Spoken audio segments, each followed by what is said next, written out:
Health and wealth, dreamers. It's Lee here with a quick rundown on East Kyrlizia. East Kyrlizia is a campaign region module for Shadowdark.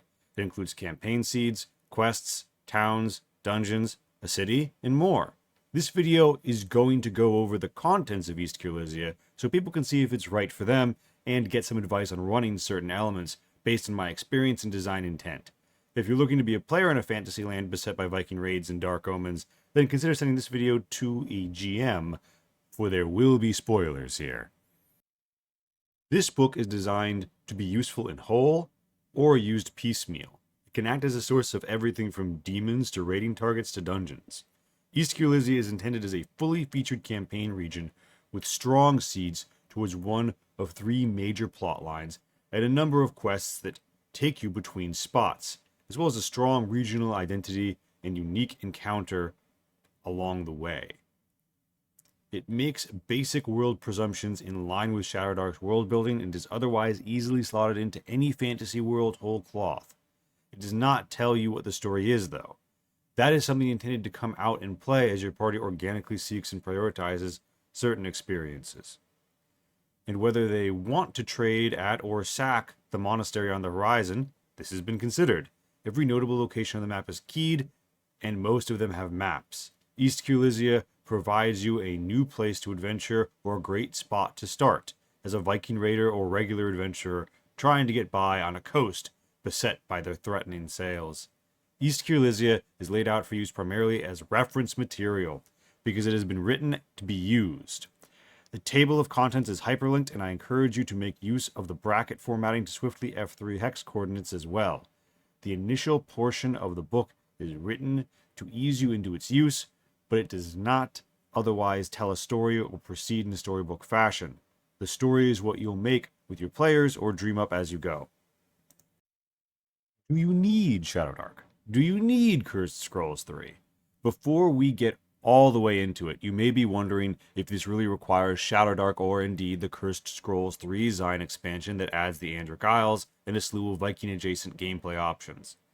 To punt with a non-answer, I don't think I can answer that for anyone, but I think I can give you everything you need to decide that for yourself. East Kyrlizia has been written assuming the Shadowdark deities are real, the mechanics around monsters are as they appear in that game, and the special attention to the significance of magic items is at the Kelsey Shadowdark level. It contains reprints for monsters that appear in Shadowdark's bestiary and occasionally provides its own. It references, but never reprints, contents from Cursed Scrolls 3, Midnight Sun, chiefly its rules for ships.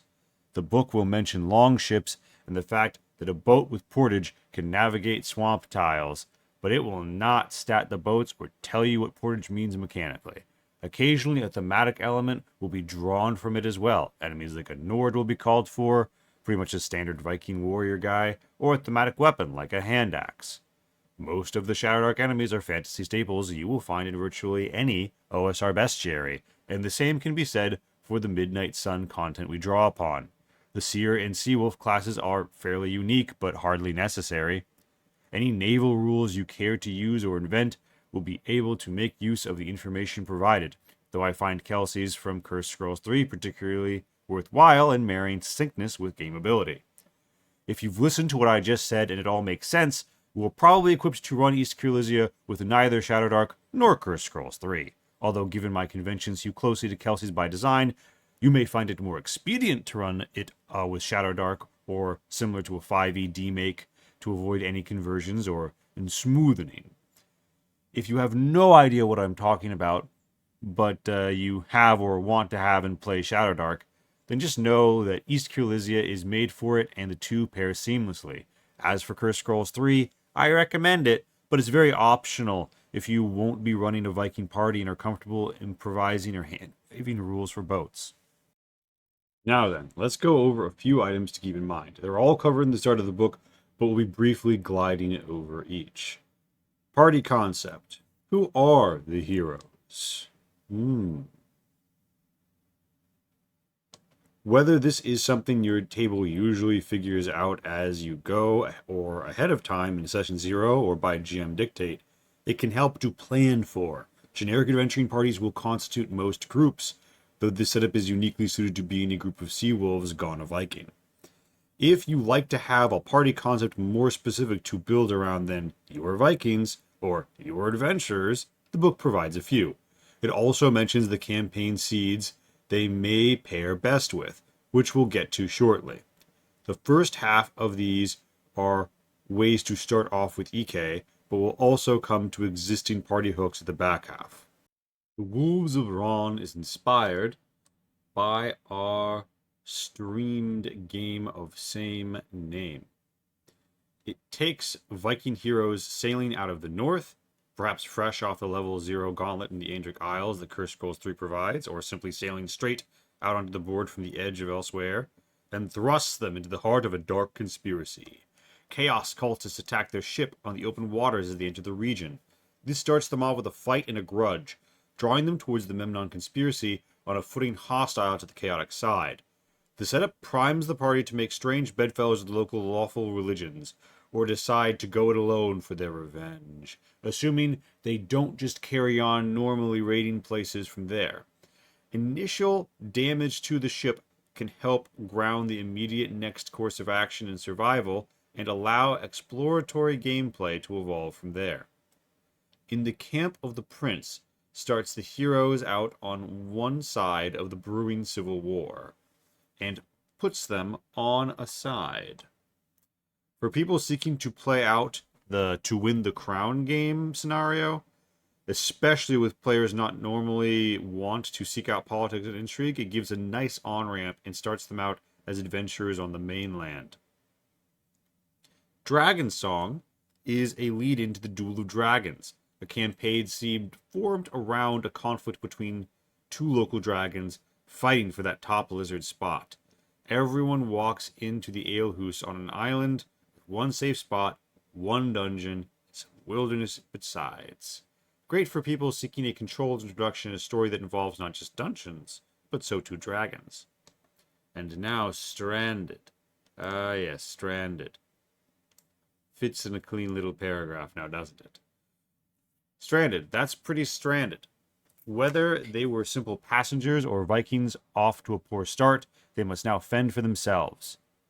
The book recommends stranding them on the wedge in the woodland hex of T6, but I encourage you to decide which looks like the most appealing microenvironment for you to play and plop them there. The idea is to hem your players in geographically before they find a way to get off the island and start sailing the region in its entirety. Making it a miniature version of what you find most appealing about EK or your own idea for a campaign seed is advised. Now then, we're on to the existing party hooks. Maybe you've already got a Shadowdark party that seeks a long boat ride, calls to plunder, or just wanders over the edge of one region and you need another to lay down like cartoon train tracks ahead of them. These are a few ideas on taking them across that threshold and into East Kyrlizia. East Kyrlizia is a hub for trading and sailing. Rumors of increased dangers means commiserate rising rewards, whether for guardians of the peace or piratically inclined characters or simple adventurers hoping to make off with the goods while everyone is distracted. It's the sort of place you hear about in a seaside tavern elsewhere when asking round for places to go for adventure or to make a fat purse off a shipment. Then there is East Kyrlizia as a place of learning and lore. There's a Madeiran seminary that trains priests, a vast library there, and ancient ruins that hold the secrets of lost empires and long-past mystic travelers. Expeditions seeking lost tomes and forgotten knowledge could logically come here, alongside level 0 aspirants seeking admittance to the seminary. East Kyrlizia is known as a land of danger and advancement alike. There's a civil war brewing and enemies on the horizon. Many adventurers seeking to make their name and stake their claim are attracted to such events. And then there are those inspired by affairs of heaven and hell. Holy heroes and devilish desires duel in East Kyrlizia. Religiously aligned characters can be inspired to take pilgrimage to this land by their respective deities to partake in the coming struggle around the Memnon conspiracy seed. We've got a couple of ideas for the party may be, but what will they experience in East Kyrlizia? We're going to get painfully specific up ahead, but here's the top 3 themes to keep in mind. Sails on the horizon. Is that danger, an opportunity, or both? Everyone's paranoid about Viking raiders, piracy, and hostile factions, from either side of the Civil War or West Kyrlizian patrols trying to gut the monarchy altogether. But ships also bring relief and opportunity. The appearance of a sail, or several, on the horizon should arrest the players momentarily with excitement and concern. Play them up and play into it as the party decides how they'll react, sinking into paranoia or soliciting every passerby for a parley. Chaos rising. There's evil afoot here, and a general breakdown in the orders natural and social alike. Monsters lurk out in the Night Volda that hugs the eastern edge of the mainland, and as devils and demons grow nearer, it forms a palpable anxiety. The once mundane is increasingly invested with a dark meaning. Consider how people act in such environments, and how to describe the world to the players to encourage them to do, or consciously reject doing, likewise. The fulcrum of history. Dramatic zoom. Lore, artifacts, royal investiture, mind-warping relics, and more are all up in the air. One could make this their place in the legends in East Kyrlizia today. The palpable tensions rising cannot last forever. The point of crescendo is eventually reached. Greatness and calamity should feel like it's around every corner for the heroes, such that any major event could swing on and around their involvement. This is all about keeping the world feeling dynamic and the party invested. Alright, the campaign seeds. These are 3 suggestions for overarching stories and grand conflicts that can be sprinkled about to the level you see fit. They have strong support and a basic outline of how they'll play out in response to player-influenced variables, alongside several relevant quests to look at. While the stage is yours to set, I envision any given East Kyrlizia campaign is inherently open to all 3 and obliged to none at all.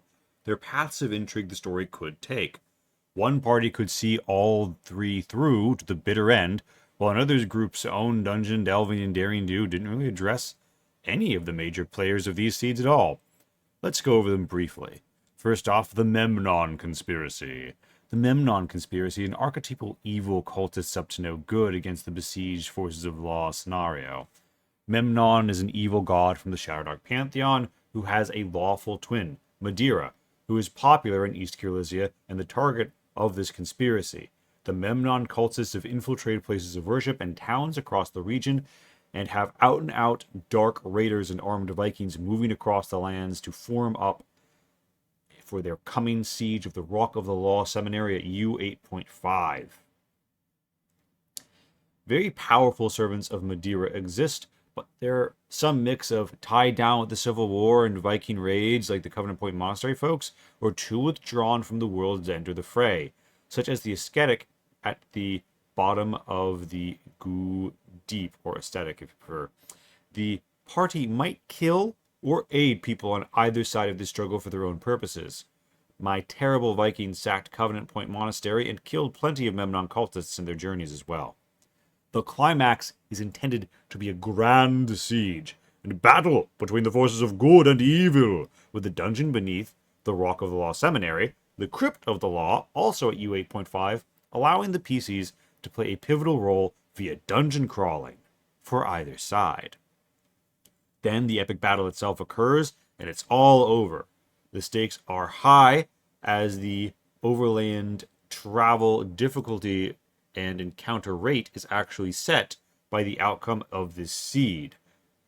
So, might have a harder or easier time getting around after this.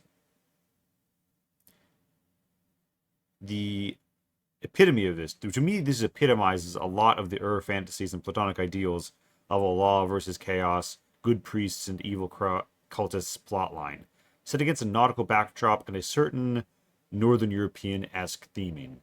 It's not really the most unique campaign seed, but it has been sprinkled throughout. You will find members of the Memnon Conspiracy secretly in various towns and cities and even infiltrating Covenant Point Monastery. So there's going to be a connection back to this in a well-laid way that you don't have to go worry about, unless you're into that, setting up. To win the crown. Yes. Yes, to win the crown.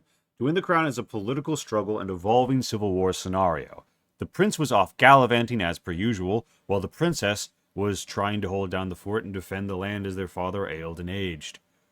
With him dead, she decided to summarily declare herself queen to undercut her brother, more offended by her disregard than truly wanting the crown himself. And upon his return, his own politicking wound up fucking them both. It has been popularly agreed that the next ruler must be crowned with the lost ancestral crown of all Kyrlizia and gain the benediction of the Kingstone. Nobody's gained approval from the Kingstone in generations, and Reindart has actually gone and lost the crown since setting this whole debacle in motion. The princess is in a position of relative strength, but can't risk venturing out and overplaying her hand. The prince is on the weaker side, but very magnetic and approachable to the adventuring hero types, as that's what he fancies himself and what he was out doing before his word of his father's death reached him. So it's a sibling drama with deadly stakes and perhaps one narrow way out through the night to let both of them live and make up, alongside consideration of what had happened next. But there's a third player on the board. West Kyrlizia has been a republic since a brutal civil war caused by another succession crisis 100 years ago. They sit in their own swampy isles across the Bay of Kyrlizia with hope in their hearts of repeating last century's coup to unite the lands of as a republic once and for all. Ooh, I'll say that 5 times fast. Will the party shirk sibling rivalry and monarchy altogether and side with the ancients and mercenaries of the Republic? This is a dark swamp continental mirror to mythic monarchical ascents like King Arthur. There's magical beasts like the Grivens that judge royal contenders at the Kingstone, the agitation and interference of invading forces, treasures and dungeons to retrieve and great sailing expeditions to undertake, and of course the ultimate decider of such questions, steel and spell. You might even get a dragon in there when you find out who has the crown. Whether through assassination or open battle, if a diplomatic solution cannot be found, one or both contenders for the throne must perish. And who's to say an ambitious player may not fancy themselves ruler of all Kyrlizia and step into the fray. It's a rich scenario at the heart of the townships and their rulers, with plenty of opportunities to invest the PCs across play. Last but far from least, we have a duel of dragons. Ever felt certain games promised a little more dragon in the title than you got out of them? High lethality systems with unflinchingly deadly creatures statted as they should be can make incorporating these creatures even riskier. Duel of Dragons hopes to thread the needle on both issues. However, by making the legendary struggle between Ogdite the Swamp Dragon and Skordaira the Sea Dragon inherently draw the players into play. Are they to be pawns, treacherous temporary allies, or unyielding slayers to these dragons? Or perhaps a tasty snack after a forgettable fight where they were quickly flayed alive? Play, and you'll find out. Ogdike has the crown of all Kyrlizia, and shaved off pieces of the Kingstone, interweaving this seed's nascent roots to win the crowd. Skordaira has an aloof arrogance and feeling of mastery over all things of the sea. Either may appear as the party roams or sails across the land.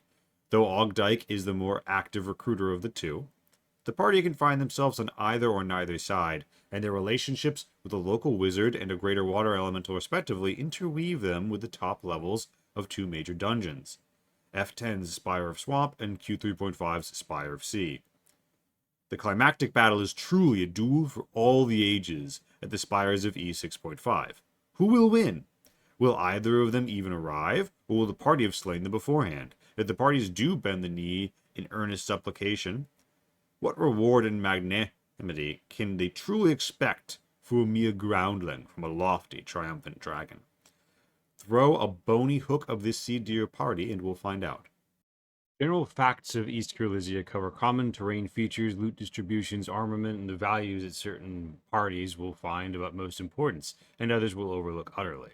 But the customs and ways section describes a lot of basic presumptions of Kyrlizian life and culture that will stand out as unique against the general tapestry of generic fantasy land. You may have noticed a consensus beyond his control has locked Reindart and his sister into actions neither want to or can take at the moment, but they're not just declaring their own rules.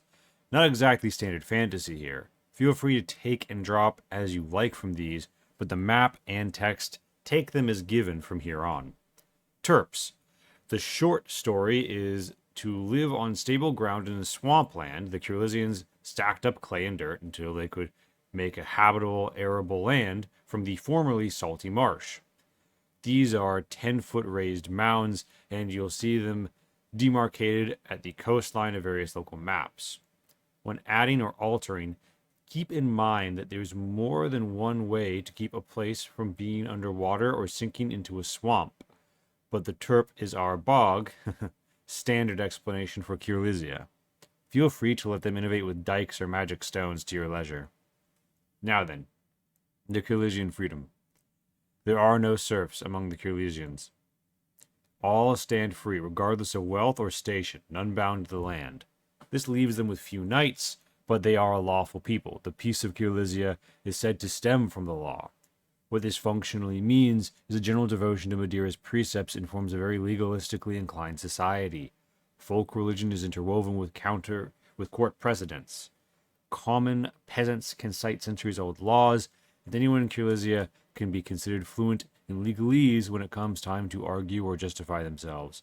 All Kyrlizians may call for a trial, and they are entitled to a certain sort of jury. Learned folk, from scholars to bards to clergy, can be nominated to act as judge. It is very uncommon that a lord or mayor attempts to overrule these folk law proceedings. Now, onto a few concepts you'll see when talking about everything from villages to the city. Lordship. Lords are born or appointed by the ruler. Mayors are elected from among the heads of household in their village, and councillors are elected from among one ban of a town and represent them on the council. Knights are without manorial holdings inherent to their station and are sustained entirely on the pay of their lord or the clergy.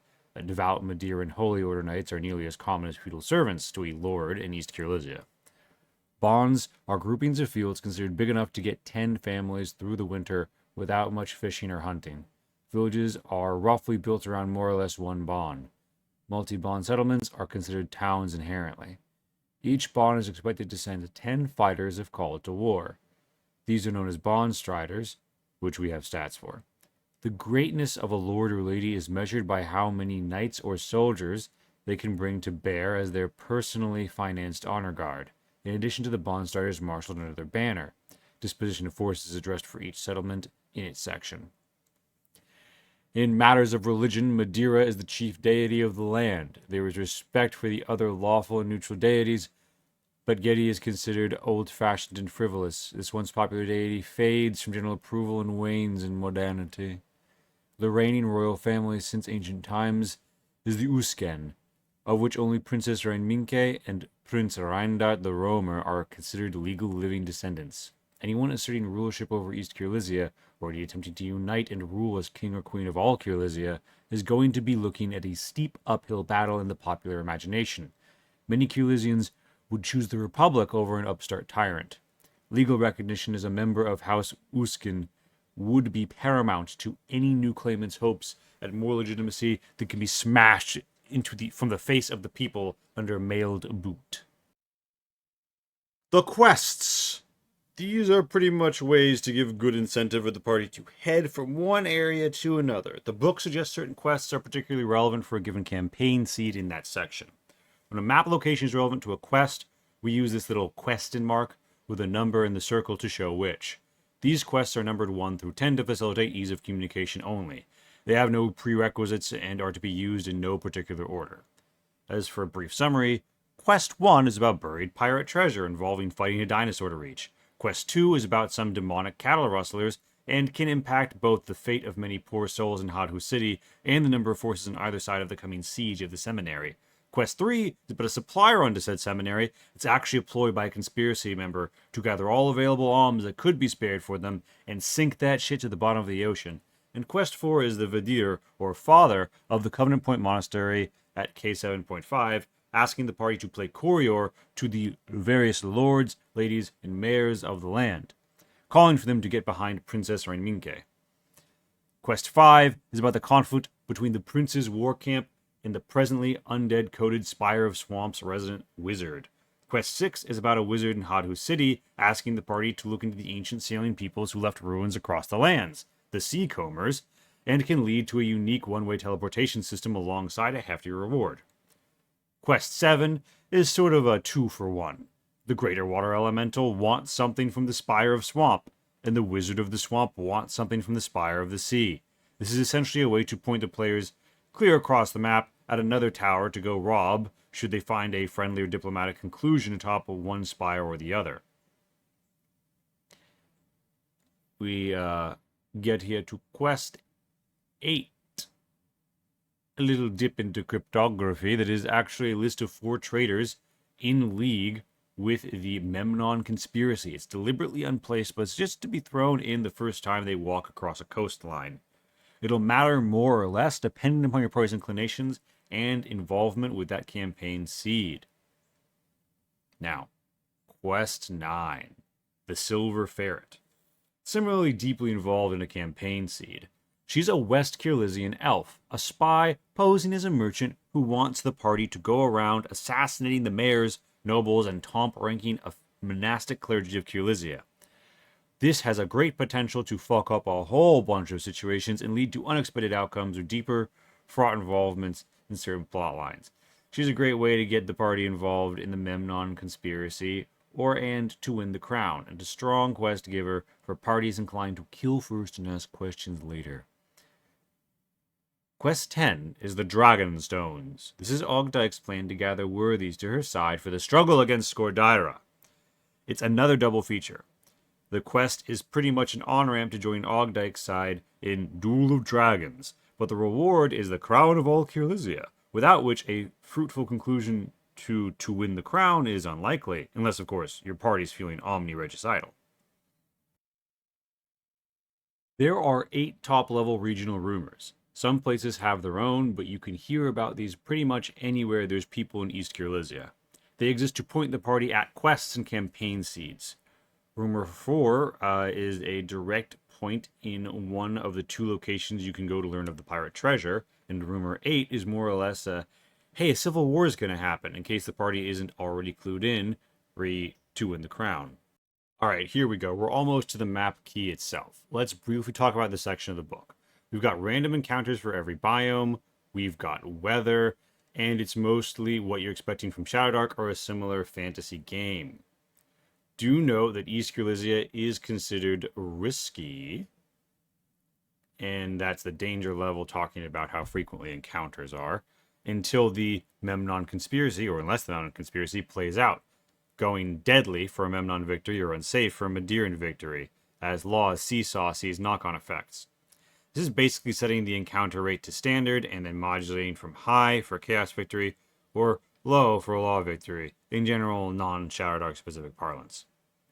The event encounters bear special mention.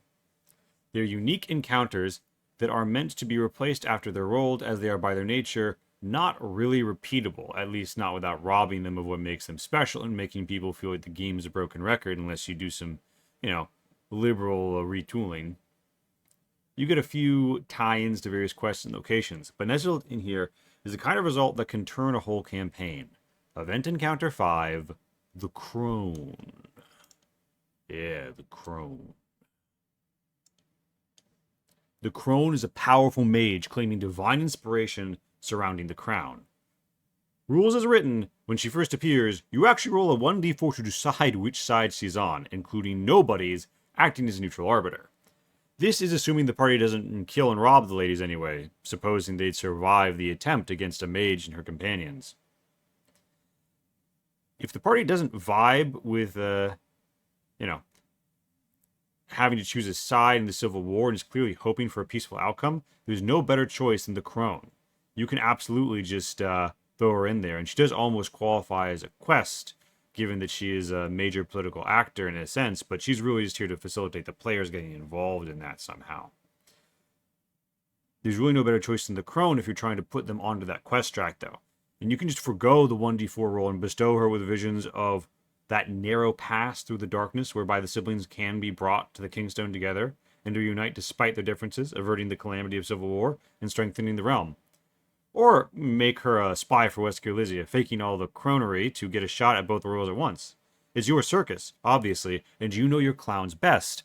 But I do think that if you're the kind of person who wants to tell a story of princes and princesses and kings and queens and grand struggles, but is looking for a happier fantasy ending, you could really help put people on that path organically in game without having to out of character direct people or something by putting the crone into play. And if they kill her or rob her or ignore her, that's how the story went.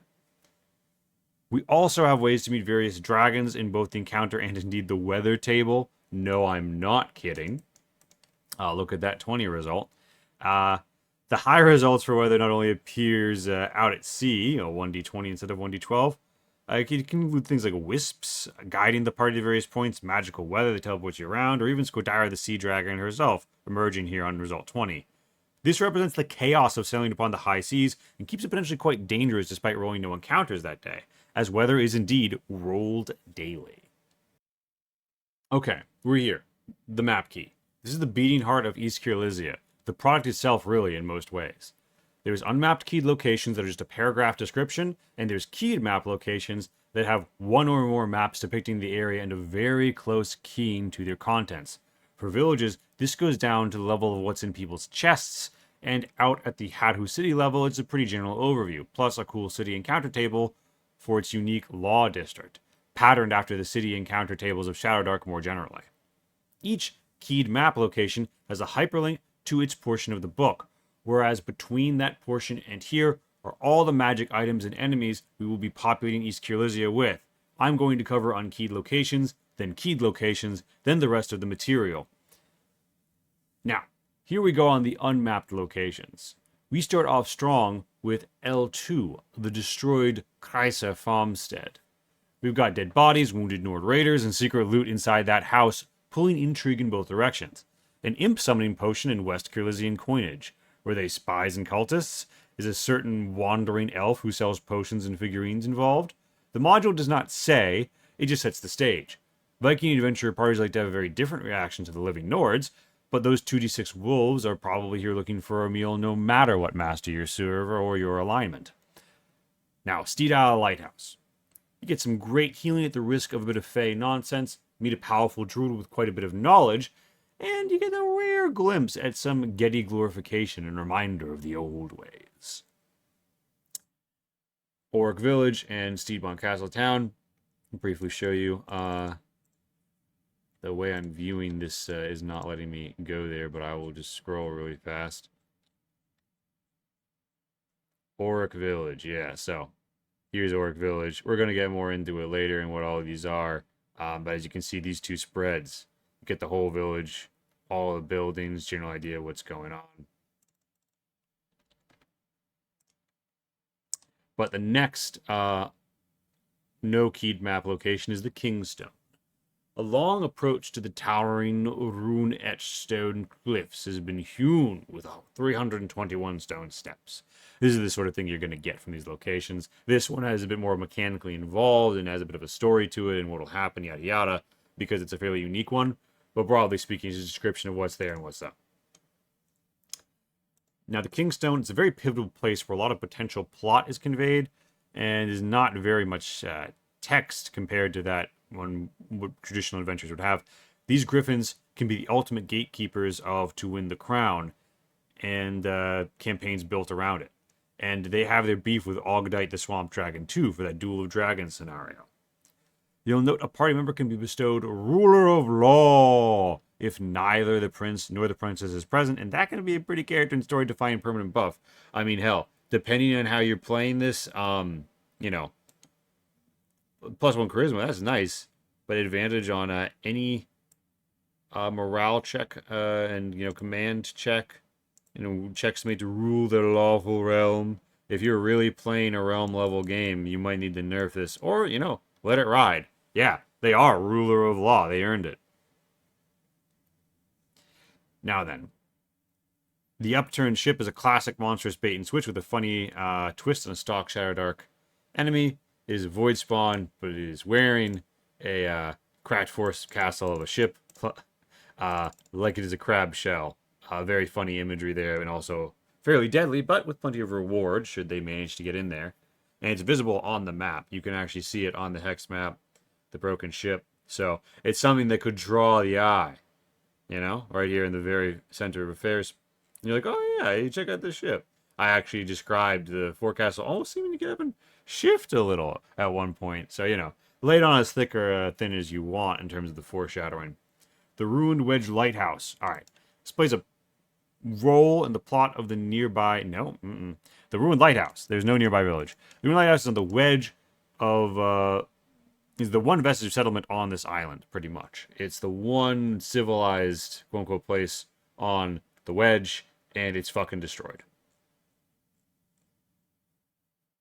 So, you know, if you do want to strand people there, it is probably where they're going to come. And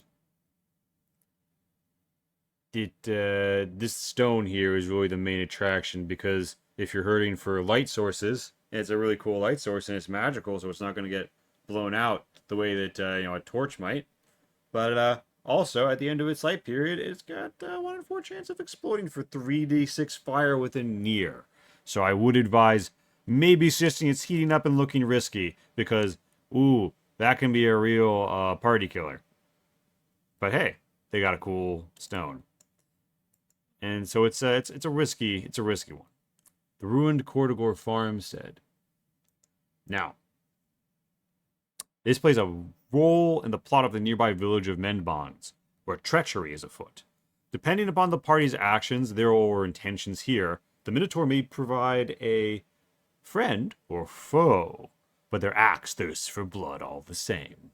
So, this is an example of how, looking around in a ruin that it doesn't have a particular map can still be a dynamic and threatening scenario in East Kyrlizia. Insert plug about the themes here. Sea Cave.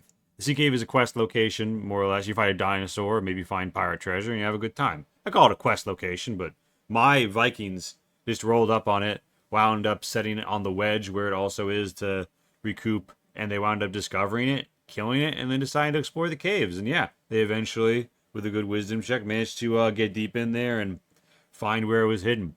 They didn't know. They hadn't met any of the pirates. So, it's a fun location with some loot. Gives sort of the biggest payoff the wedge is going to grant them in most cases. Obviously, we're not covering the keyed map locations yet. We're moving on to the Raided Swamp Village. The Raided Swamp Village shows us these raiders aren't content with just sacking farmsteads, and a potentially retrievable and repairable longship for a mainland-bound party is fouled up on the rocks here. There's a fun frog situation with a transformed Nord, and some potions are around for the party's trouble. Now, the raided Koistan farmstead.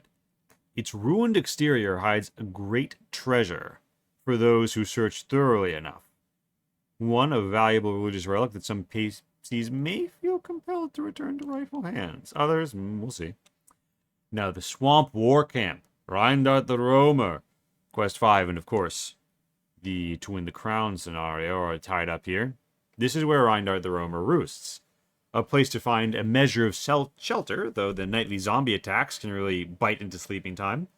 Possibly the most transient of locations, as you could easily have it to camp with Reindart's forces and leave behind only cleared grass and old fire pits. So, do feel free to move this one around if it makes sense for the plot and story's direction for how it's gone with you. How things go with the undead, the wizard, his sister, etc. I mean, if you stitch things up, he's got no reason to stay camped out here in this damn swamp. He's just gonna, either go out on campaign or probably for a while hang out in Hadhu City. So one of the more transient locations that can show an effect of the story on the world. The Bridge of the Saint. White stone bridge towering high between two hills with the statue of Saint Taragnus, etc., etc. Yeah, so the Bridge of the Saint. It has been said that Saint Taragnus is oft used in Shadowdark material. I decided to emphasize Madeira and Memnon for Kyrlizia, but the other lawful deities still get their due, and this is Taragnus's. A nice place of pilgrimage where chaotic parties can get a whole load of dirty looks. Or if they play their cards wrong, worse. Fans of dipping swords in NetHack pools will enjoy the potential for a +1 longsword get here for that particular niche of the lawful fighter. The Altar of Sacrifice.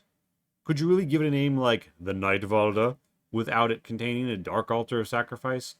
It's the Hell Rustler's destination from Quest 2, an all-around nasty place. Though if your PCs are into that, it could be a great source of a vile blessing.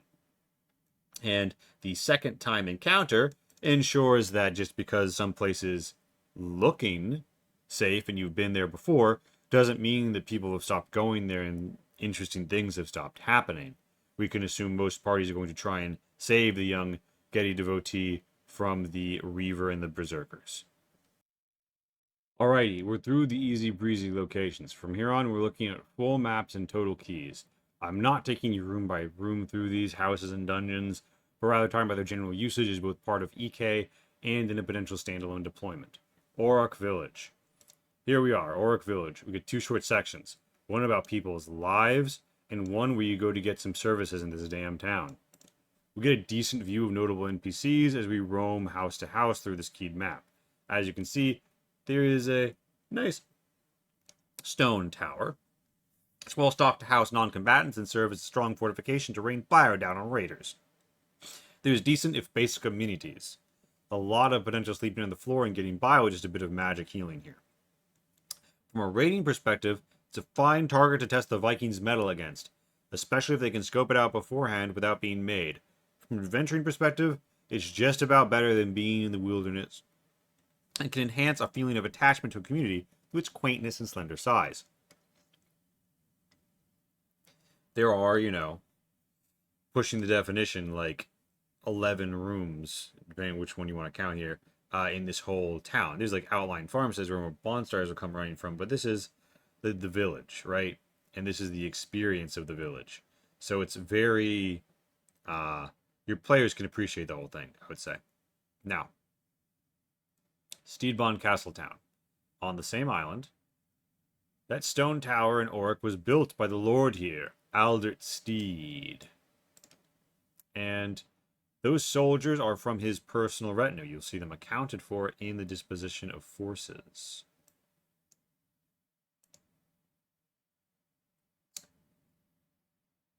We have a larger map and a goodly 4 bonds. The first and the 3. I mean, there's roughly 40 families live here. We have a bit of intrigue with a penitent sea hag in human guise advising the lord who favors neither contender for the throne and yearns for democracy is bound by his obligations to his deceased father to uphold the realm. There's options to buy or have a ship built or repaired here, a table for seeing what ships are in port, and a general description of how wealthy a given house is for looting purposes. There's just enough normal town life and intrigue to draw players into some scenario, wherever they knows about, but not enough to make Steedbond Castletown a site of great adventure in and of itself, outside a big event like a raid or the trader letting some attacking cultists through the gate. Probably the biggest omission in the entire module here is Steed Tower Keep. I describe its floors, and obviously you get this overview of what it looks like. But this is it. This is what I give you. And the traditional punt here is to say that it's yours to draw, but my honest answer is that unlike the villages or monasteries, or even Cedar Point Fortified Lighthouse, it's just a place so few PCs will reliably be walking around inside of, that I felt giving this overview would be sufficient for our purposes here. If you want to turn Steed Tower Keep into their potential bases of operations because you've studied Steed Isle, say that 3 times fast, with extra dungeons, with the party just likes operating out of here, it's worth sketching out a general floor plan per this description. The Spire of Sea. Gaze upon its many levels and lovingly rendered side cut. Gaze upon the potency of the greater water elemental. Yes, the Spire of Sea. Luckily, we've lined these up stem to stern, so I've given you a village, a town, and now a dungeon.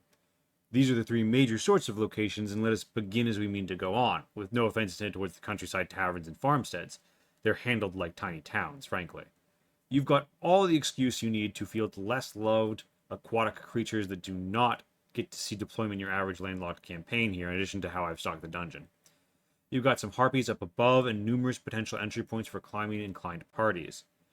There's deep ones, a jellyfish, sea hag encounter. Hell, maybe even a grick will jump out at them. And you've got the water to worry about. The primary ascent point through this dungeon is a waterfall. And maybe having wings if you're a harpy. So this is not a place of simple ascent and movement and dungeoneering. It encourages and rewards clever use of gear, abilities, and spells, especially those of niche applications like water breathing. We have a few uniquely emplaced magic items, like the Great White Lodestone or the Clear Crystal, and high atop the spire we've got the Greater Water Elemental, wielding the Staff of Everytide. Whoa. In theory, this elemental is the key to chatting up the Sea Dragon, but how the party gets here without already entering hostilities or parlays despite that will be discovered through play. It's a theme dungeon, and that theme is water. Given how it looks on the map, this is very much a what's on the tin scenario. But it's worth reminding your players that this place is probably a water tomb for anyone unready to handle such considerations if they start seriously considering an approach without preparation. And if they're stranded here, well, may the dice be ever in their favor. Now the goo deep. With the gooey deep. Take in both floors. Goo to the max. Is the goo deep. Slimes, jellies, oozes, oh my. It's goo deep. This dungeon has a lot going on.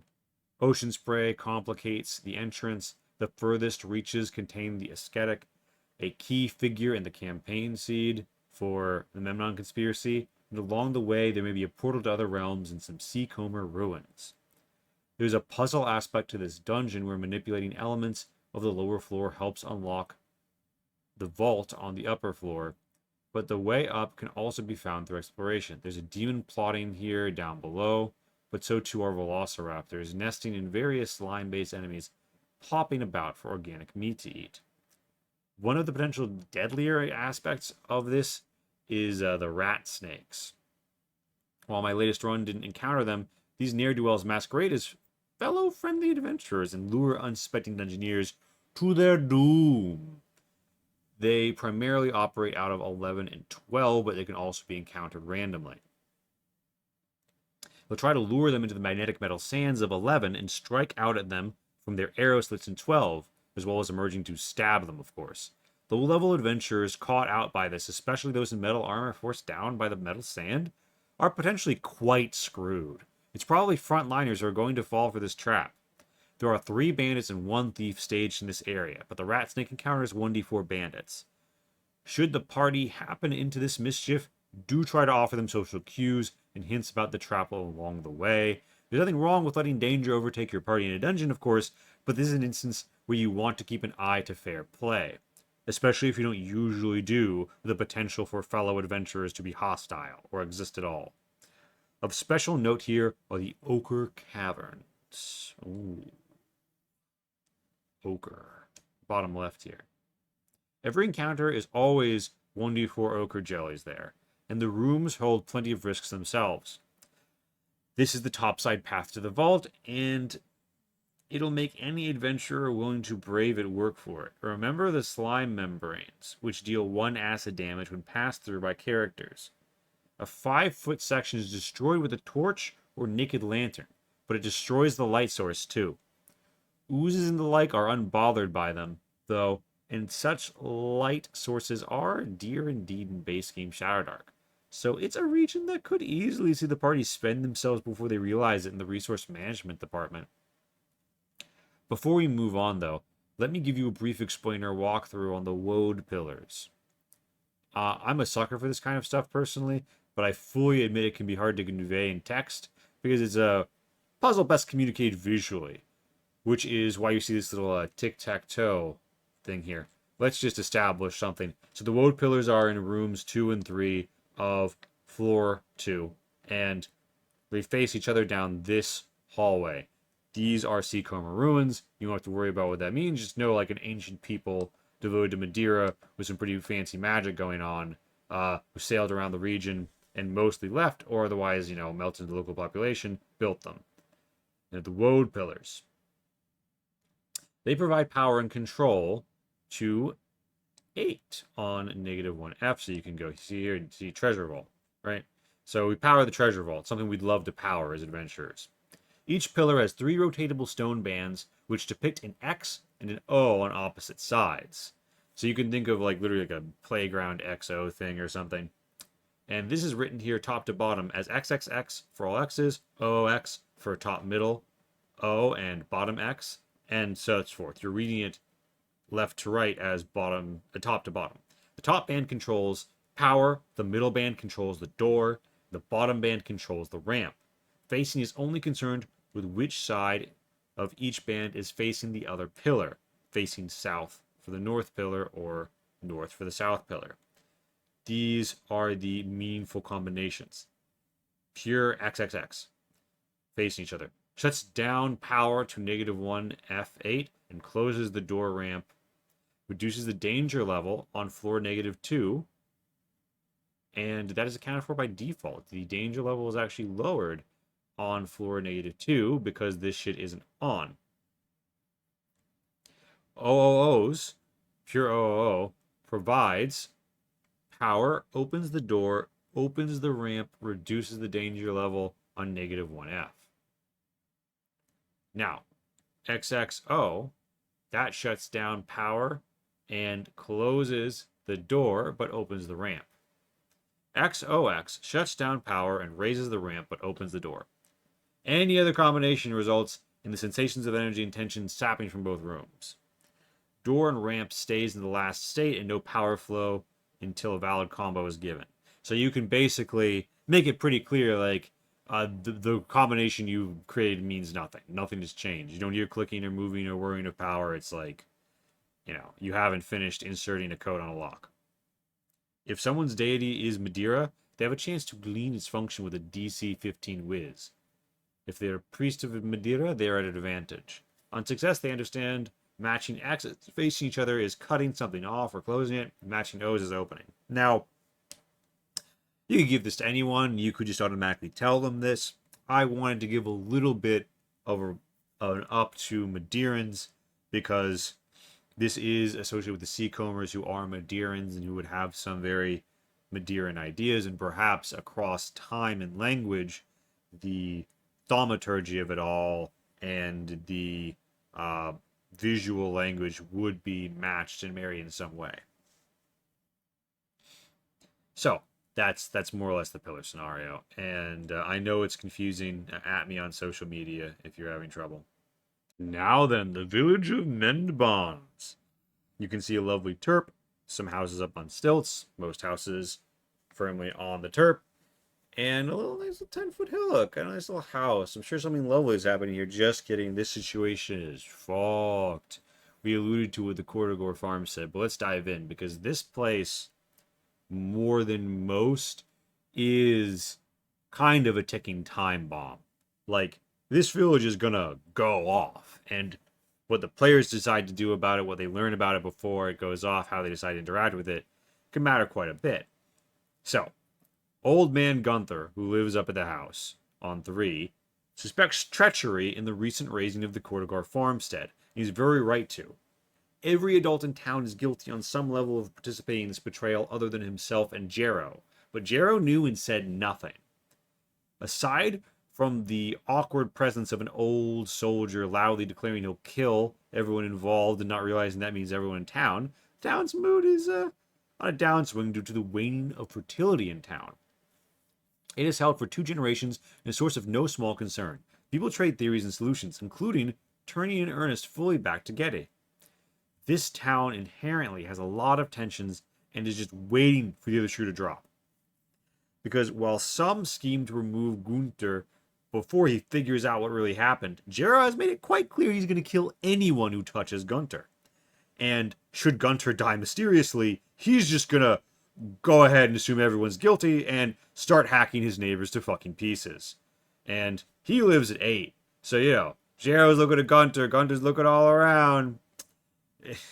Everyone knows who you gonna side with when you can't really side with either of them. It's a pretty tense place. There's already a basis for betrayal because they sold out the Cortigors to Viking raiders. It was quite an odd place to have my Vikings raid because of that history. But yeah, Menbonds is the easiest village raiding target, in part because, they're completely disunified and prepared to sell out to raiders, and most of them already have. The personal drama can play out mid-raid or over the course of the PC's time in town. It's definitely a place to ratchet up the dread and dark mood. Everyone's got their own guilt and shame around the scenario. Gunter himself feels suspicious for blaming the Cortigor family for the infertility problem. He thinks he's one of the top suspects. Even the family's bull is out there, now a minotaur at the unmapped keyed location, that is their destroyed farmstead, ready for retribution. It's a real damn mess, and no two parties will witness quite the same unraveling. Now, don't feel pressured to throw them into it right away. There's a smithy and a carpenter, as well as healing from the local St. Taradna's shrine, down in 6. And, let them know that these people, let them absorb the undertones and ambiance before kicking anything off, like how the Acolyte will heal them if they deem they're on a worthy quest. If they're seen coming and going from the Cortigor farmstead to the west, various folks might make their play, deciding, oh, this is it. Someone's about to go come back with evidence. And maybe they do, maybe they don't, maybe they've been told to go there and check it for evidence and destroy it. Maybe Gunter wants them to check it out. You never know. Gunter's firewood lean-to, though, has been sabotaged by the shitheel carpenter. The weighty 1d8 collapse is liable to end somebody, especially the 1 HP soldier that is Gunter. Having the party trip it, or be there for it happening, can make a lovely key moment of escalation or the entrance into a very dark series of events. Because, again, Jero might guess it was the carpenter, or he might just start killing. Jero and Gunter's relationship is a hard conflict and an important one to sell. Jero's wife died due to Durgan Cortigor's cowardice, and he swore he'd watch him die idle one day afterwards. Doing anything to prevent his death would have been betraying an oath made on the grave of his dead wife to Jero, but Cortigor's whole family was slaughtered, not just him. The ones who were led away to safety during the raid also killed. The cycle of violence is brutal, and the townsfolk cynical and greedy with blood on their hands. Royan has written, it's unlikely anyone comes out of this unscathed. It's a generic Kyrlizian fellow. And our top line. Covenant Point Monastery. This location can be equally used for pleasant downtime trading and relaxation with the lawful monks or brutal Viking raids. It's got a defensive peninsula position and a bit of a fortified gatehouse, as well as covered walkways with good cover siding them. The place is brimming with defensive potential, and the leader, Vadir Vobki, is eager to put letters in the hands of reliable adventurers to deliver across the land. This is the quest to draw nobility and leaders alike over to the side of Princess Raiminke. Of special note is the Anchoress Diana, whose knowledge of augury and bless, down here in room 5, can be quite great boons to friends and banes to attackers. Perhaps her visions and paintings hold deeper meanings. And don't forget the garden and tincture. If you're on the good side of the monastery, your party will be looking forward to the ability to buy cool herbs and potions from these monks. And if you're a Viking or just a lousy thief, well, hey, it's yours for the taking. The scriptorium above the main religious hall features brilliant crystal windows that go for an eye-watering 100 GP apiece, alongside 6 beautifully illuminated books of scripture at 100 GP apiece. Getting both of these out of here is how the party truly transforms into plate mail tin cans, assuming, of course, they find willing buyers and don't drown burdened by these riches.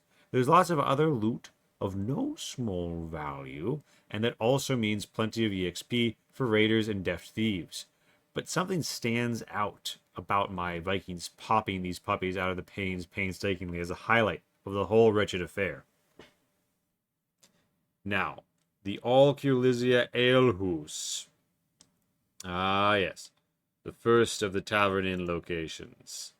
The All Kyrlizia Alehouse. The very first tavern-like structure, we've got a winding terp line, an outline pair of structures, and a nice place to drink or spend the night. Rules as written, there's a rotating cast of vagabonds here after the party's first visit, but feel free to work in rival parties of rat snakes or cultists they'll meet along the way later as well. All sorts wash up here, at this border between East and West Kyrlizia. As you can see, we've got patrons and problems here. Well, roll for who's here, anyone from a Sahagin to a Nord, everyone in between. A designation on the more common, like bond striders and soldiers, whether they're an East Kyrlizian or a West Kyrlizian, or perhaps a soldier or a bond strider who with some southern traders. Come down the river, up the river rather, down river from their perspective, opening to the Bay of Kyrlizia, wherever that is. We're supposed to be able to slot as you like it. So, and of course, the old owner, Beck, has died in drinking-related accident, because why wouldn't he? So this is a place to drink and meet people, basically. You always get into a bit of trouble between adventures. It shares an island with Goo Deep for a nice local adventuring site, and it could be a logical entry point for adventurers or raiders sailing in from abroad. The rooms all have their own little way of standing out, whether they're steamy or stinky, have something else going on. There's nothing to mark each of them, and getting shenanigans here and need them to stand out, well, it's a good way to have a quick descriptor for them. There's also a very princely meeting room in 10, where the party could have a big meeting with the quest giver, like the Silver Ferret. Or just, go carousing and have a little feast night here, that fireplace to enjoy. My favorite feature of this might be the fact there's a 5% chance for 3d6 plus 6 velociraptors to attack.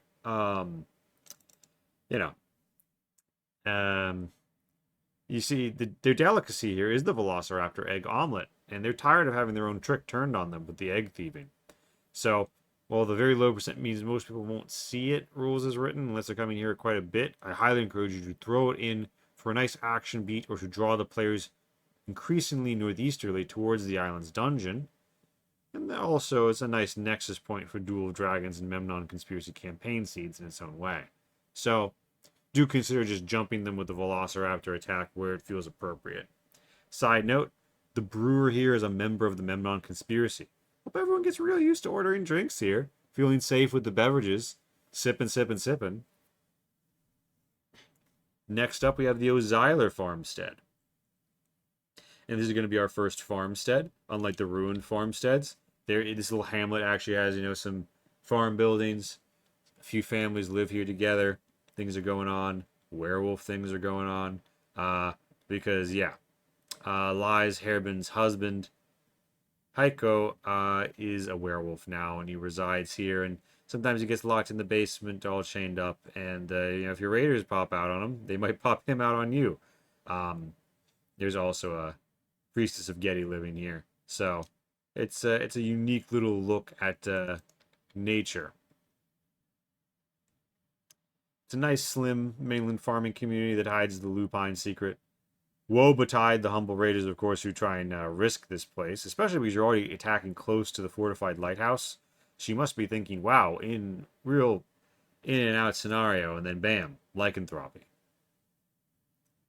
And we got a Priestess of Getty and her wife. We've got the one with the werewolf husband, with the extended family living here. So a nice little idyllic coastline. Some of the band starters are actually off, assisting with defenses of the nearby Seder Point fortified lighthouse, which serves to interconnect the places and offer a minor connection. There's no formal quest between the two, but someone's mom may have packed a nice lunch and asked the PCs to deliver it. If their homes are ransacked while they are away, the absentee bond starters will surely swear vengeance. There's a unique mix of unexpected magic and mundanity here. Signs of Lai's grappling with her husband's curse, and signs of Getty's worship remaining strong here. As a stopover for adventurers, it's a nice place to sleep on the floor with a spot of lycanthropic intrigue that may push the PCs to decide how they feel about werewolves. As a raiding target, well, It's a risky spot that would rely on speed to pull off due to proximity to the aforementioned lighthouse. And then boom, werewolf. Then also boom, nature priestess. It's not a place any survivor would soon forget attacking, despite how it looks on the outside. Now, the Rock of the Law Seminary. My goodness, the Rock of the Law Seminary. Well, we are at the largest square-by-square map in the module, and it's a double feature. We've got 3 stories of Rock of the Law Seminary, and we've got 3 stories of Crypt of the Law Seminary going down. Our highlights include a library, a magic practice room, an infirmary, a garden, a meditation chamber that drives you crazy by making you hear your own organs, where people trying to join have to wait while their story is confirmed, and an angel floating in the lobby of the Hus Madeira to smite anyone here to profane it. This is a labyrinthine crawl for thieves and raiders alike, but a very interesting place for characters seeking to take their vows and study to become a lawful priest of Madeira. It can make for a unique campaign starter or side story to have PCs come here to obtain their class after level 0. After all those religious educations and holy powers need to be minted somewhere. We have a nice D20 table of random books, special items in locked bookshelves, and even a nice distillery. Really, this is a pretty cozy place, which is good because the basement is full of undead and demons now, and it'll be under siege shortly. The climax of the Memnon Conspiracy campaign seed will probably play out here, whichever side the players find themselves on. The opportunity to deliver supplies during a quest, include the lower reaches, in a nice set of dungeoneering delves, can help build the feeling that they are at the fulcrum of history and their actions are helping to chart the course of this struggle against good and evil. Similarly, their diligent work cooperating with the conspiracy can lead this bastion of law into terrible ruin. Now, the Crypt of the Law. The Crypt of the Law. Oh, here we are at the bottom level. Crypt of the Law. Yep, it's the Crypt of the Law. This is a very holy place warded against evil. That was before Viking raiders crept up on the lower entrance and tried to force their way in. They made it to the 2nd level before the cultists with them double-crossed the group, summoning a whole host of powerful demons. The divine, this is where the rupture where that happened.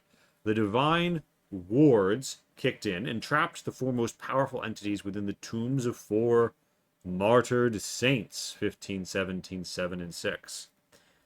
The explosion of negative energies has left powerful chaotic magic users scrambling into the bodies of the holy dead, chaotic energies animating and stirring up various, even cremated remains, and stirred up all sorts of evil that attempts to counteract the holy embalming processes used over the years to prevent undead rising, including ash phantoms emerging from cremated remains. The only reason so much of this has been able to happen is the powerful wards in this place are busy tangling with these 4 greater demons, which, no matter what side you approach from, will be smack in the middle of a dungeon run floor progression-wise. If the demons in the tombs of the martyrs can be destroyed by fulfilling the trial of the chamber or just stomping them out, then the coming siege is in for a much harder time. If, however, the tombs of the martyrs were to be defaced or destroyed and the demons allowed to roam, and the secret passage in floor -2, room 4, -1 rather, if this right here were to be opened and allow invaders in through the secret passage, that would be pretty bad. And things could turn sour indeed. If your character is like my Wolves of Ron, they're just here to steal and leave anyway. So here's the important bit. This place is packed with treasure. So too many traps, both due to the destruction of the invaders and zealous defenses, in place to keep evil from running amok in just such a scenario. Secret passages, strange ritual chambers, holy altars, religious tests, and killer statues abound here. To briefly touch on the Madeira's tombs, on the martyrs' tombs, rather, the Madeiran martyrs' tombs, we've got a wolf mask designed to tug you off a ledge, a bronze lion that's much like a brazen bull for real-world execution enthusiasts out there, a stone stretching rack, and mashing stone for flattening, and bellows, animated piercing spiked tube air-pumping bellows that insta-kill after 3 failed con saves. Also, there's 4 spiked tubes to, do that to you. Yes, this place is pretty fucking metal. Each chamber has a demon in it, worth noting. So these places are neither for the weak nor the faint of heart. A party can reasonably have a foray or three into the upper or lower floor before coming across signs of these, however, and there's plenty of floor 2 to explore otherwise. I know this is confusing, but I actually counted down as I was thinking of these as negative floors growing deeper. So floor -1 is the floor right below the seminary floor. Floor 2 here is the middle, and then floor 3 is down at the waterline. Now, this wasn't in my script, but I would feel remiss not to mention we have a fairly porous lower level. This hidden door over on the right-hand side, the southern side main entrance, the northern side main entrance, the southwestern cavern entrance. These rooms have more about what those doors are like and how hard they're easy they are to get in. The mid-level has, in fact, there's like the crack up from the first level, the third level rather, and there is, it's just one of the more closed ones, but there are many stairs up and down to the levels. And then up here on the first floor, you have, of course, the hidden passage through the rock, which is only openable from the inside. And then you have one big it's like a doorway, almost with that Game of Thrones scene where there's like a castle in the cliff and it's got a big double door. It opens up to the cliff face. So you've got a crypt room for holy services and 19 more or less. That door is there for symbolic purposes mostly, but they used to throw dead bodies at it, but you could theoretically get up there, climb up there. There's rules for it in that door, and you can find out about it. And also one here leads right up into the undercroft. This is the undercroft basically of the central Hus Madeira of the monastery. You can see the stairs down here, and it is stacked with knights and the like who are ready to take any unholy defenders or guard any holy defenders who are delving in. So that's a nice little either cry home or get fucked, depending on what side you're on, how they feel about you. Maybe they would arrest you when they saw you weren't undead and wanted to learn more. You never know. You never know where that might go. But just pointing out, there's a lot of ways into this dungeon. You could mess with the map state in a few ways to open up some of these doors, maybe slam them closed behind them, and it's pretty porous in terms of stairs up and down. So this is not any sort of linear progression dungeon. We don't even know if they're coming from the top, the bottom, or finding some, sideways skew path into them. You can't come right into the middle, but you can come close. There are actually, I lie, 2 does have a cremation pit and cremation holes. So if you had a potion of gaseous form, you could cast a greater gaseous form in your whole party. You could even flow in through the holes at 2. I mean, it would be a wild place to start the dungeon, but I'm just pointing out that this is a place where you want to think about the verticality, you want to think about the integration, you want to think that the heart of the dungeon, these 4 martyrs' tombs, that it's going to deeply impact the future and also, get you to a cool story. They are pretty centrally located. 6 does actually have a drop down to the lower level as well. My party almost came up through that. So, just wanted to add that before we moved on. The ancient ruins. These Romanesque ruins were left by a long-forgotten empire, though a lone tower is still standing. Some Vikings are camped out by the old fort ruins, disregarding or ignorant of local invectives to stay away. Our wolves of Ron found allies and an extra ship for their crew in these fellows, but many adventurers will meet them as foes, and possibly get a longship out of it too if they win. But this map here is far from the whole story.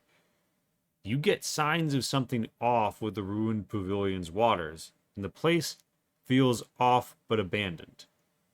Then, at the stroke of midnight, a woman's scream reverberates across the entire ruins. Oh yeah. Lightless black fire sprouts all around. A blue beacon fire erupts from the tower, and the party is shoved into a moment held in black amber. A moment from the past. We've got a map of this slice of Roman-style city as it was before in mint condition, and then we've got it wreathed in abyssal black flames.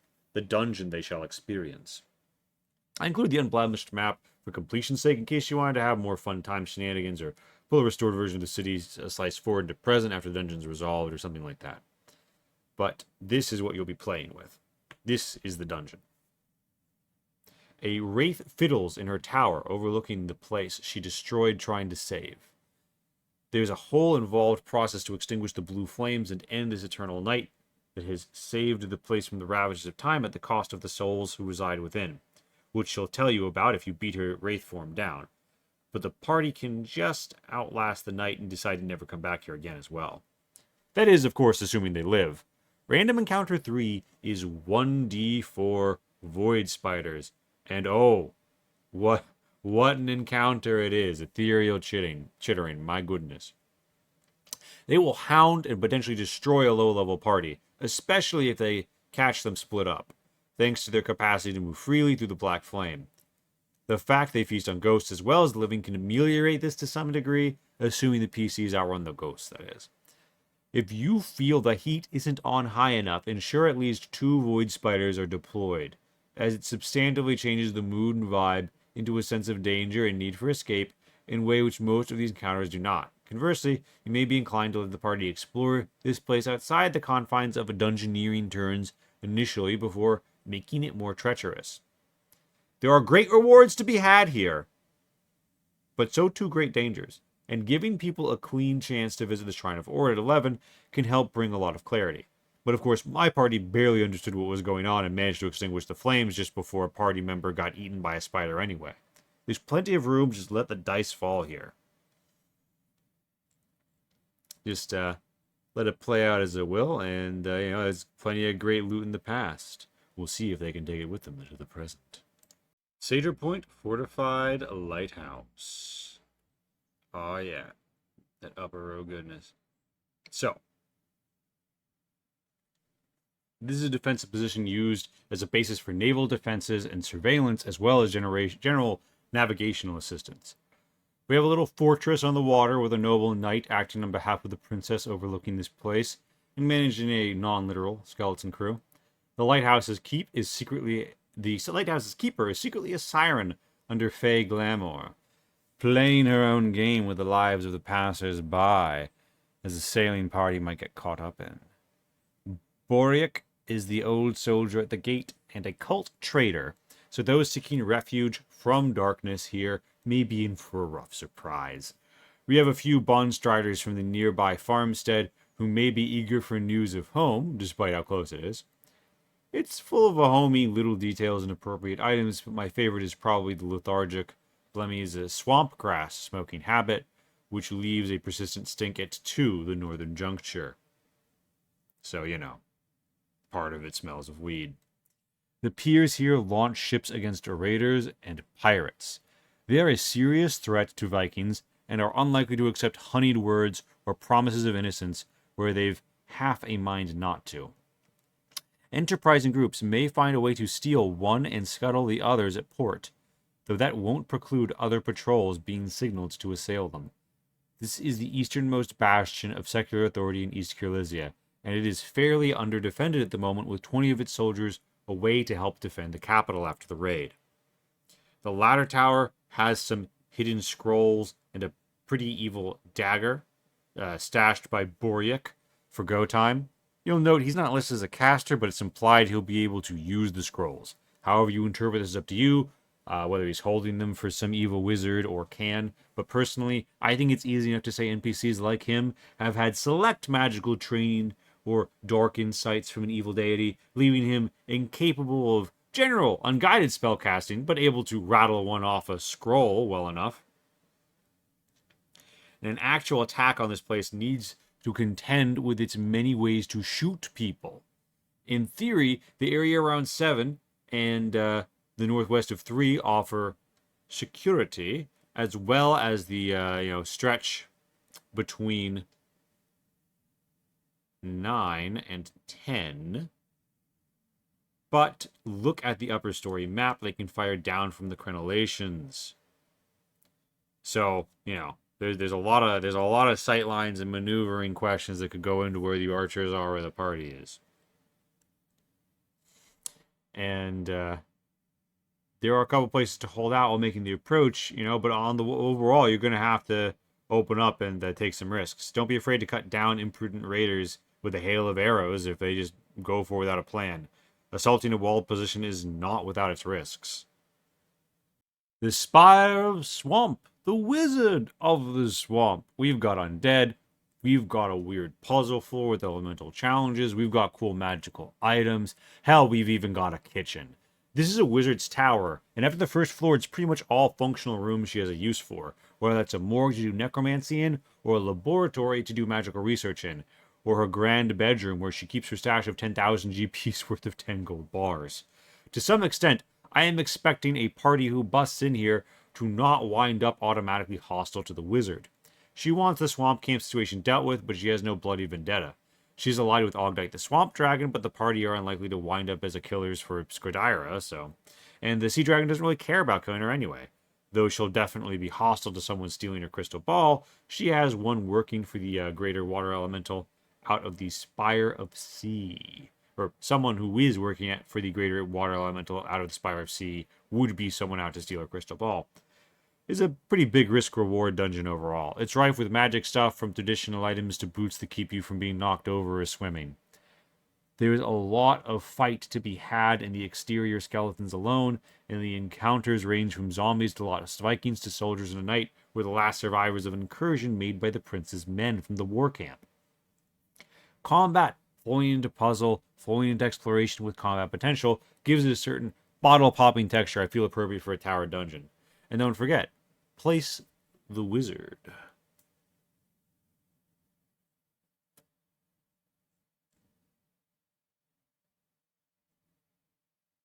Don't forget to place the wizard. So, it's a pretty decent mix of the type of dungeon I'm providing here, with a bit of a fantasy. Whoa, what's going on here? Are we on a game show kind of level of puzzle room at the beginning, as basically just her filter of keeping idiots out. It's the Talkie Farmstead. What a lovely slice of countryside. Hey, what's not to love about a nice big family that does carvings together and has an unusual thicket? Oh yeah, it's evil time, baby. We're at a deep inland farmstead near the Nightvalda, and there's a worshiper of Shun the Vile here. She's making summoning figurines that allow unique summons of beefed up animals turned constructs, only available to her fellow worshippers of Shun. A traveling elf merchant is a fellow adherent to Shun. Because most of my deity stuff is tied up in either Madeira or Memnon, it's one of the few times that Shuners get to shine, or, be smited. Mirnke Taki fronts as a kindly potion seller, and she offers safe harbor at the edge of the dangerous Nightvalda. The party has every reason to be on good terms with her, and the figurines are not obviously evil or even magical in nature. This is definitely one of those situations designed to let the players get their guard down, slowly realize something's off, and then decide what's to be done about it.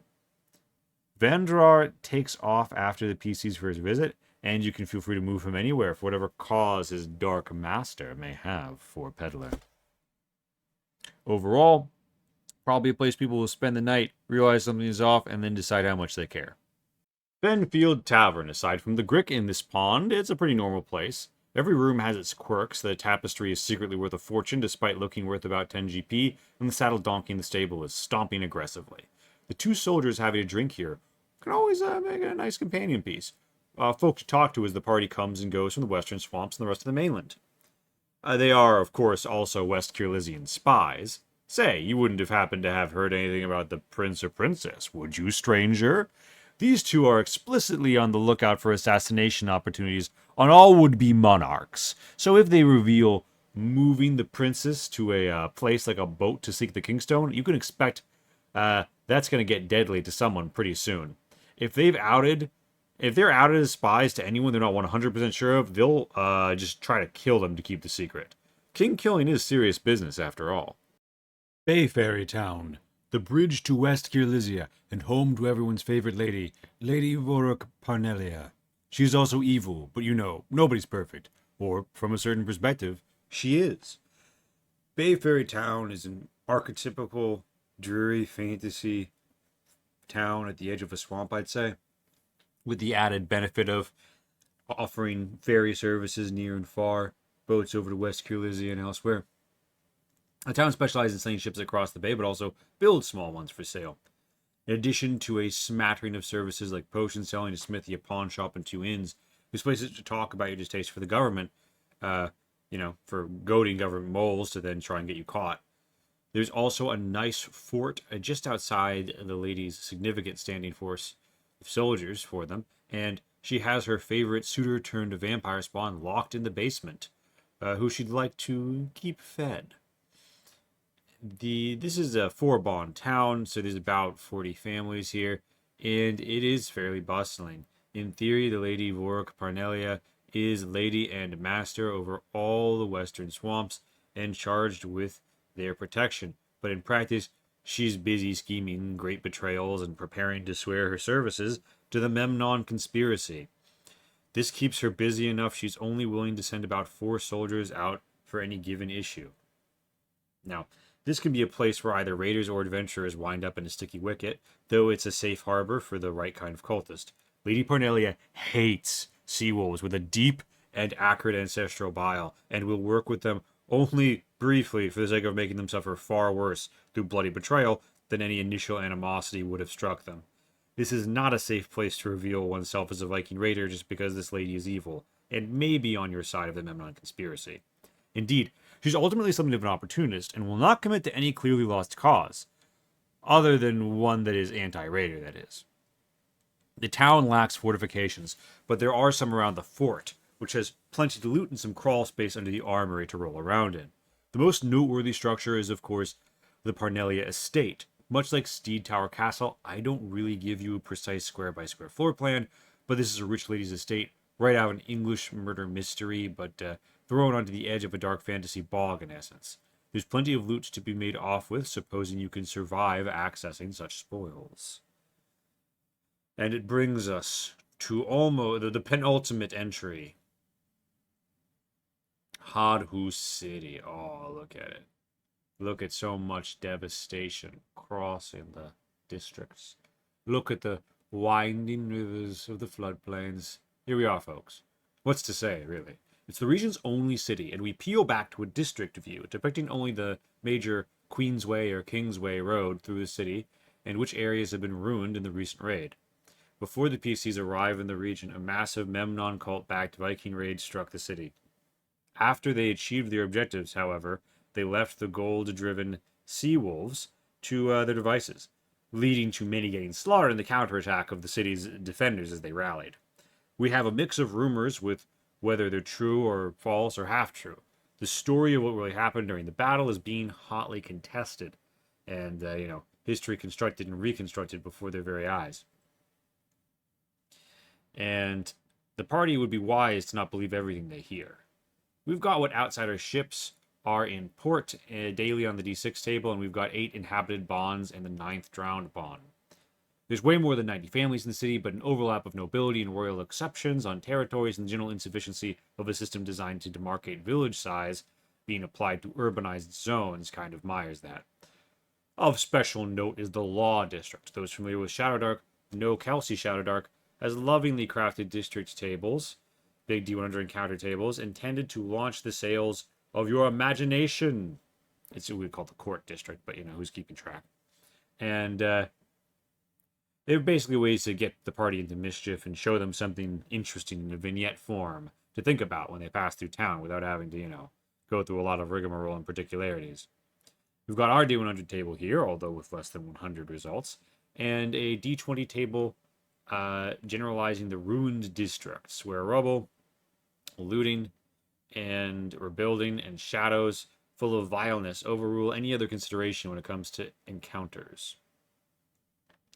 This is Princess Reinminke's seat of power, and she rules from here. Though her father's death and brutal assault by demon-backed Vikings have hammered her city, she's been able to keep it together. But it threatens to crumble under her mailed grasp, crushed sand, and left to fly on the wind.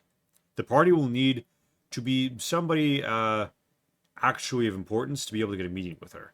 If you're familiar with Gothic 2, think about getting not just into the city, but into the nice district to actually talk to the paladins. There's a degree of notoriety and obvious value you require to get a meeting with the woman who would be queen, and indeed, the historical highway down from the castle district, historically called the King's Way, is supposed to be called the Queen's Way by now, and choosing to call it one or the other can have political implications depending who's listening to you.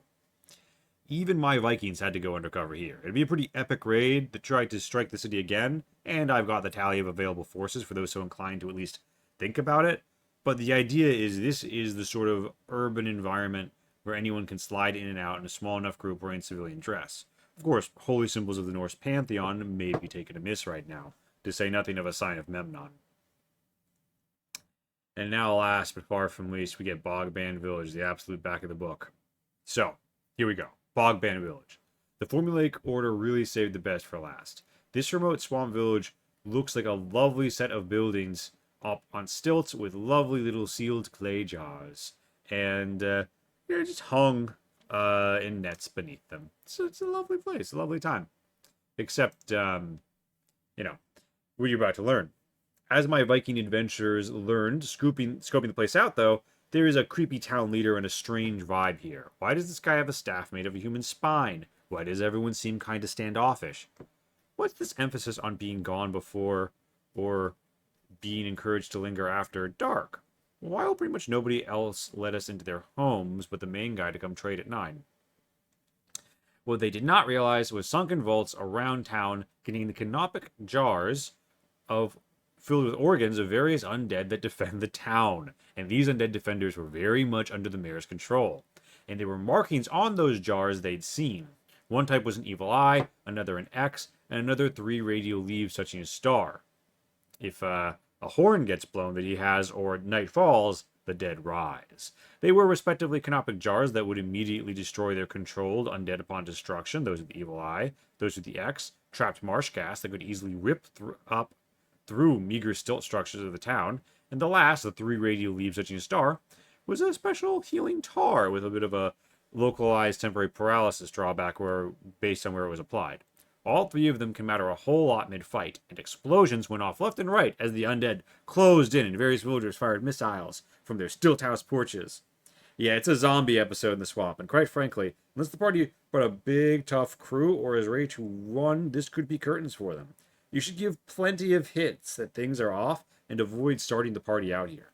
In fact, 2 non-hostile will-o-wisps emerge the first time the party approaches. They can't tell the players why, but do try to drive them off. This could play out any number of ways. Party goes hostile, party ignores them, party plays charades with the balls of light for the rest of the session time, a couple of ways. But you should pretty much prime them that something's off, however you feel is right to do so, and let it play out. The explosive jars are a great boon to the party, who can throw and shoot them to great effect. The healing jars are a great way to recover hit points, albeit with a limb paralyzing effect depending on where it's applied. And of course, take out a lot of canopic jars with an AoE and woof, you're down a goodly number of encroaching undead. There are sunken vaults storing plenty of other canopic jars, but that's not all of them, and maybe the party will find a way to crack those open and neutralize them. I think, however this town plays out, it's a ton of fun. But remember, there's 2 ways to steer them to safety. Reliably. One is to have the old pirate Gord, tied up in quest number 1 as an old pirate, bring them into his place for shelter over the night with his wives and family. The other is to have the mayor decide they're more useful as continued sources of outside goods and make it very, very clear to them that they must be out of town before nightfall. Either of these methods help raise the stakes and intrigue around the place, especially if they're in with the curtains drawn here and outside at Gord's place. Once players know this place has gas bombs and healing tar, it's not likely they'll say no to a follow-up shopping trip after they've gotten another dungeon or 2 under their belt, now is it? Magic items. Magic items from Shadowdark get a page reference to the main book, and minor items or those of obvious utility, such as a scroll of blind death, just exist as inline additives. What we have here are fully unique items, with some breadth and depth to them. The sail to catch the winds, the Gnosis band, Bogman's pillar, that creepy mayor's spine staff, the entropic wave robe, cloak of the bog, and crown of all Kyrlizia.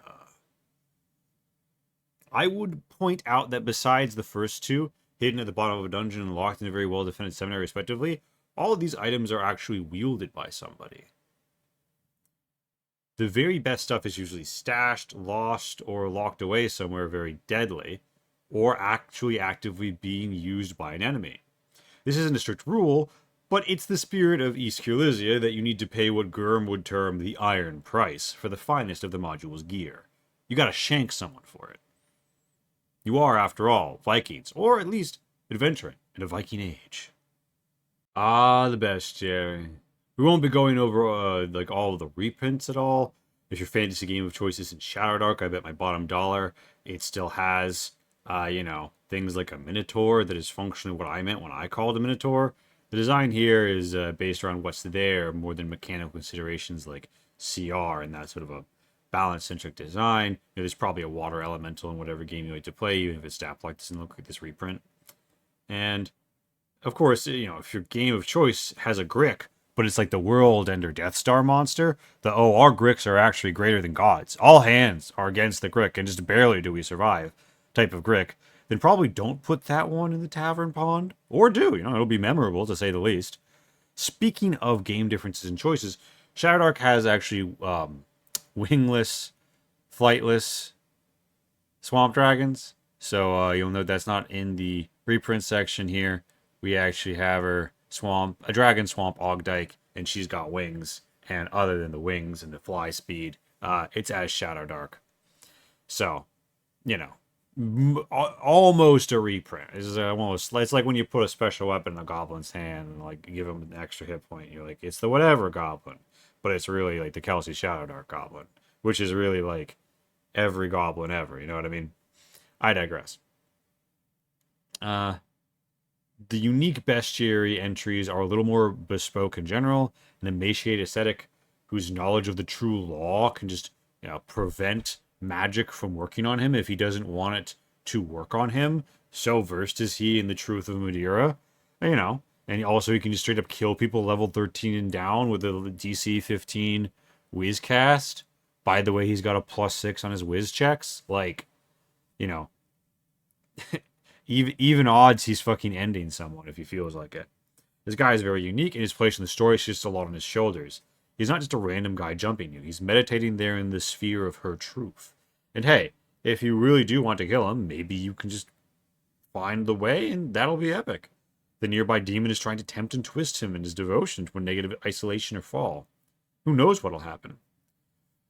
Bond Striders are the bread and butter units of East Kyrlizia by far. Got a big description there. And you'll see them all over, and your party will fight them plenty if they're Vikings or otherwise in it bad with local villages and lords. They're the local peasant militia with one cool move to mess with someone's shield. To go fuck up a shield wall, for example. The lord or lady character is quite powerful, and of course, a person of lordly caliber is just what you'd want to have going to an ogre battle. Am I right? I'm sorry for making a very painful, overwrought retro gaming joke there, but really, they're a tough plate mail wearer who can wade in to just lead from the front with 23 HP, 2 bastard sword attacks, a +4. This person's going to go fuck someone up. The Lion of Memnon is the evil priest of Memnon with special powers to sacrifice their own allies to create temporary reavers, exploding them into hellfire while buffing their melee attacks and summoning rocks, who actually aren't obedient to them, but won't attack them either, just wreak havoc on their friend and foe alike. They're the endgame threat of the Memnon conspiracy for those on the Madeiran side, and a terror upon the field when it comes to a big throwdown, most likely outside the seminary. Now, Paragons. Paragon is kind of like good guy Darth Vader. You hate to see him coming down a hallway. And they are just an absolute menace upon the field. Because they have Blessed Blade, where they get to make their greatsword a +1 greatsword for 10 rounds once each day. And they have the Knight's Oath ability, so they can take a Holy Oath, and they can get a lot of some advantages and pluses out of that. They're pretty well kitted and tough. A chaotic Viking hates to see him coming. There's one in the monastery and one in the seminary. They're kind of like the main martial defender of these places. It was quite a fight when my fairly low-level Vikings faced them in the open, and many a Viking died, but our fighter lived by drowning him, a scene immortalized in the theme section. Also played by our artist Pat, so she drew that and everything else you're seeing. What a battle. Rest easy, defender of the word Skylys. Thy watch has ended. Now, Princess Reinminke and Reindot the Roma each get their own unique stat blocks. Some will say it's anachronistic, but I felt strongly that each had a honed, unique fighting style and techniques to help them stand out on the battlefield. Reinminke considers the field, maneuvers her units with tactician, makes devious blows with advantage, and a bonus 1d4 damage to her feint ability, and sends honey drinkers to Odin with same-day shipping with her 3+4 attacks with her greatsword. Reindot, however, trades off his strong dex mod. With chainmail and a shield, he's actually up to 18 AC by Shadowdark rules, and he's as good with his longbow as he is with his longsword. His expert parry lets him trade a longsword attack off his next turn to deflect a melee hit that would go through. And his frontline commander abilities means all his friends who can see him have advantage on morale checks. He dances in with reckless abandon as an adventurer and trades off, inspiring his men and deflecting blows as he gets thrown into the scrum to lead his forces forward. Lastly, we come to the Ash and Demons. The humble Ash Phantom is an undead spirit inhabiting cremated remains animated by fell chaotic forces. An Ash Legion is all those glommed together. They always move around like they've got gaseous form cast on them. They're undead and greater undead respectively, and they've got some pretty crazy drain attacks going on when they choke you. The big one can zap at range with Red Lightning too, but the small one needs to be up close. Then, the Harbinger of the Tale. This demon summons shadows and can preserve up to 3 of them indefinitely as their tenebrous entourage. They can also travel through shadows. Also, they've got a big old ruby stinger and some ruby bolts. These last 3 round out the unique Crypt of the Law area's mid-range foes and a fairly major area boss, respectively. After that, it's all reprints. And with that, we've given a brief overview of the entire book. While I didn't go over every encounter table or room or dungeon floor, I hope I've given you a strong sense of what the game contains and whether or not this is the right purchase for you. Even if it's not, but you stuck with me to the end, I appreciate you and would love to ask that you talk about the module with your friends and in social media posts to help raise the book's profile and get in front of those who may find it of interest. If you're interested in tabletop role-playing games and playing or watching or theorizing them, consider joining our Discord linked below. Also consider following us on Itch and Diesel and DriveThruRPG. We're Diesel shot pretty much everywhere. Subscribe for more videos about our modules and games we played.